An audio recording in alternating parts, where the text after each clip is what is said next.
Marks निकाले थे, आपने निकाले। एक और एग्जांपल लेते हैं इस पे, हो सकता है किसी का डाउट हो। एक स्टूडेंट है जिसके 55% मार्क्स आए, एक स्टूडेंट है जिसके 25% मार्क्स आए, और बोला गया जो पहले वाला है ना उसके मार्क्स ज्यादा है। कितने ज्यादा है? रियल में कितना दे रखा है? फॉर सपोज मैंने बोल दिया रियल में है 40 ज्यादा, ऐसे बोलेंगे ना इसको। फर्स्ट स्टूडेंट जिसके मार्क्स आपके पास 55% है, सेकंड के 25% है, इसी के ज्यादा कितने हैं रियल में? 40। आपको बस इसका डिफरेंस पता है। डिफरेंस किसके को होगा? 30। इन दोनों का डिफरेंस 30। तो आप ये बोल सकते हो कि 30% इज इक्वल टू 40। तो 1% किसके इक्वल होगा? 40/30। लेकिन हमें 1% नहीं चाहिए, हमें क्या चाहिए? 100% मार्क्स चाहिए।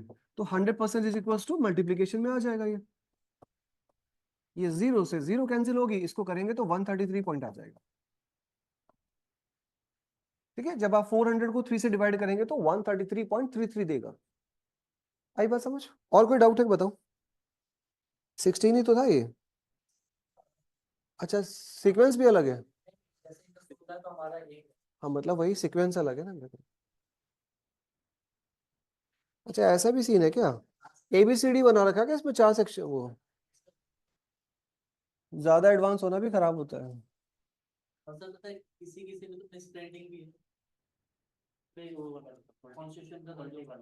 ये तो गलत हो जाएगा फिर, इसमें तो एक दिक्कत है। एक क्वेश्चन है इसमें, क्वेश्चन नंबर 16। एक एग्जाम है जहां से out of the total number of appeared student 93% pass, this fail. तो मैंने कराया भी है, क्या प्रॉब्लम थी इसके? हाँ, एक्यूरेट नहीं आ रहा। 93% पास हो गए हैं, और साथ में बोला गया है 9275। 9275 क्या हो गए हैं? फेल हो गए हैं। आपसे ये बोला गया कि what is the total number of students, कितने लोग टोटल अपीयर हुए हैं। तो ये फेल रियल में कितने हुए हैं? 7% हुए होंगे कि नहीं हुए? 93% पास, तो रिमेनिंग आपके पास फेल रहे होंगे। तो आप ये करना था 7% इज इक्वल टू दिस 9275। 1% के लिए डिवीजन में 7 आ जाएगा। 1% की वैल्यू नहीं पूछी, टोटल स्टूडेंट पूछे, मतलब 100% की वैल्यू। 100 से कैंसिल नहीं हो रहा क्या 7 से? 21 4 7 7 6 जा चला होगा 42। इधर से कितना बच गया? 5। ये आ गया ना? हाँ पूरा आ जाएगा। 136500, यही पूछा था आपसे। पूछा find the number of the student who pass the exam, तो आपको 100 नहीं निकालना था, 93 की वैल्यू निकालनी थी। तो बस इसकी मल्टीप्लाई फिर 93 में कर देंगे। ठीक। अब इस क्वेश्चन को हल्का सा और चेंज करते हैं, ये तो बहुत बेसिक क्वेश्चन है, इसमें कुछ भी नहीं है ऐसा। चलो भाई, मैं क्या बोल रहा था इसमें, अगर एक क्वेश्चन में इसमें आपके पास इसी तरह का क्वेश्चन हमने ये किया, अब यहां से हल्का सा और ट्विस्ट दे लेते हैं इसको। बोले कि एक एग्जाम है जिसमें हमारे पास 80% स्टूडेंट तो पास हो गए हैं, 10% डिड नॉट अपीयर। मैंने कराया भी था शायद इस तरह की चीजें। 10% लोग ना अपीयर ही नहीं हुए एग्जाम में, तो 10% अलग से आ जाएगा। और फेल होने वाले लोगों का, अब ऐसे बोलेंगे तो फेल कितने हुए हमारे पास? कितने फेल हुए हैं?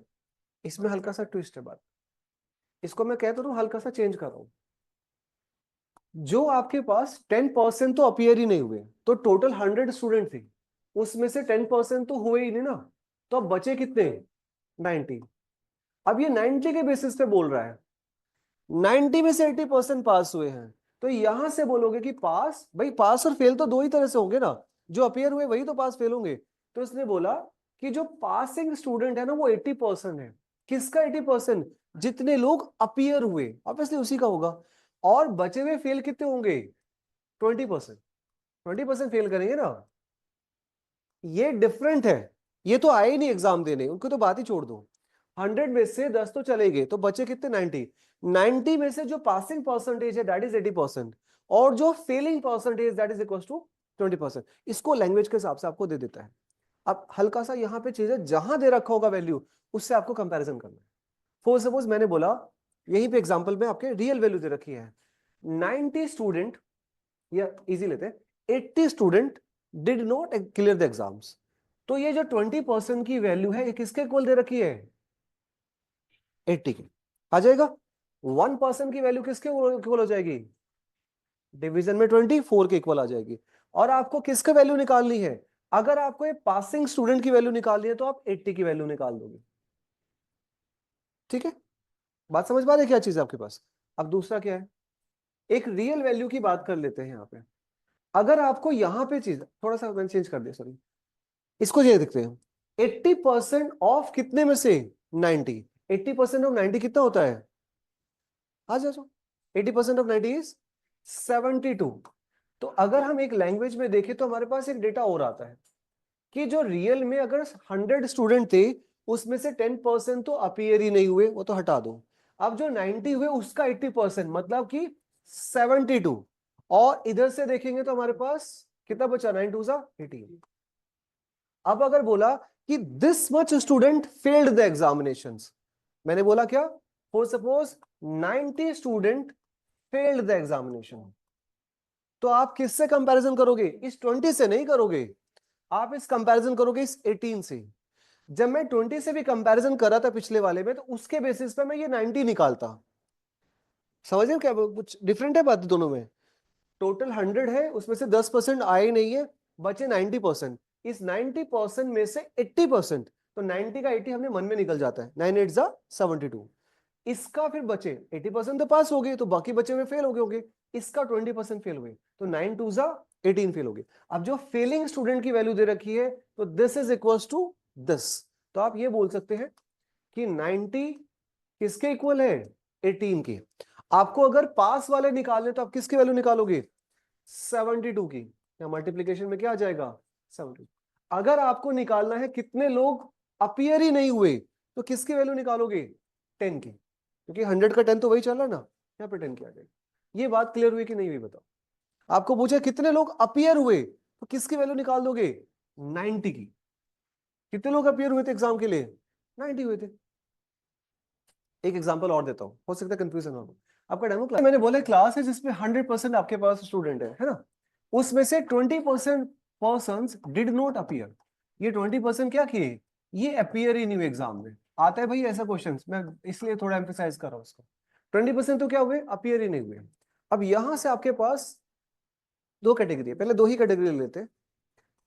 इसने बोला 70% पास द एग्जामिनेशन, ठीक है। 100 में से 20 तो नहीं हुए, तो कितने बचा? 80 बचा।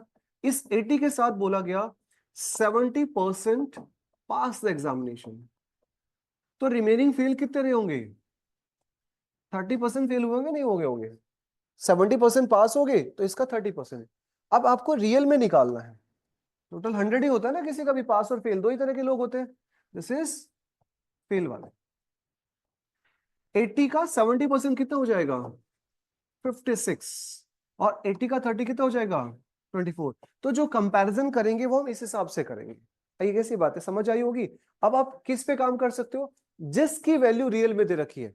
हो सकता है 56 की वैल्यू हो सकता है 24 की हो सकता है 80 की वैल्यू हो सकता है आपके पास 20 की वैल्यू हो सकता है टोटल स्टूडेंट की वैल्यू हो। हमने कनेक्ट कर दिया सारी चीजों का आपस में, कोई प्रॉब्लम नहीं। और लेके चलते हैं इसको आगे। एक एग्जाम है जिसमें हमारे पास 100 बच्चे हैं, उसमें से 20% अपीयर ही नहीं हुए, तो रिमेनिंग बचे कितने? 80। इस 80 के साथ बाइफर्केशन कर रखा है, तीन तरीके से कर दिया। तीन तरीके से क्या किया? इन तीन में से भी आपके पास क्या है? मान लेते हैं, ऐसा मान लेते हैं 80% अपीयर। 80% में से एक क्लास ए के थे, एक क्लास बी के थे और एक क्लास सी के थे। ठीक है, तीन तरह से हमने मान लिया इसको। मैं थोड़ा बड़ा कर रहा हूं आपको समझाने के लिए कि बातें कहां कहां कैसे चलती है। इतना डीप नहीं आएगा आपके पास, लेकिन फिर भी आपको समझ आ जाएगा, तो वो कहानी आ जाएगी। मैंने क्या बोला अभी? एक क्लास है जिसमें हमारे पास 100 थे, 20% तो एग्जाम में आए ही नहीं है, बचे हुए रिमेनिंग 80%। ये एग्जाम को दिए हैं इन्होंने ना। इसमें से भी क्या है? इसमें तीन तरह की कैटेगरी है, ए बी और सी। फॉर सपोज ए कैटेगरी में आपके पास है 40%, बी कैटेगरी में आपके पास है 20%, तो रिमेनिंग बच्चे किस में रहे होंगे? सी में। 40 प्लस 20 60 हो गए, तो रिमेनिंग कितने रहे होंगे? 40%। बात समझ पा रहे? अब यहां से चीजें कह दे तो हम रियल में कैसे निकालेंगे, क्योंकि ऐसा नहीं चल रहा ना। इसका 40% निकालेंगे, इसका 40% कितना होता है?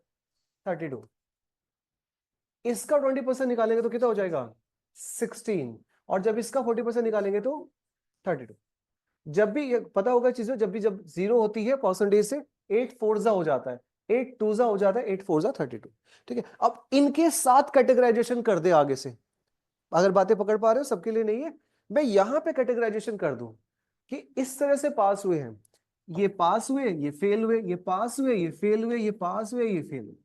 मैं 3 मेथड में उसको लेके चला गया। अब जहां वैल्यू दे रखी होगी उस हिसाब से आप कंपैरिजन कर दोगे, बट लेके चलना है आपको, चेन रूल बोलते हैं इसको। आपको जहां वैल्यू दे रखी होगी वहां से कंपैरिजन करना। ठीक है, वैसे इतना डीप नहीं आएगा, यहीं तक ही आएगी, ज्यादा ज्यादा बात आएगी तो वो ज्यादातर पास फेल पे ले जाता है, इतना कुछ नहीं करेगा।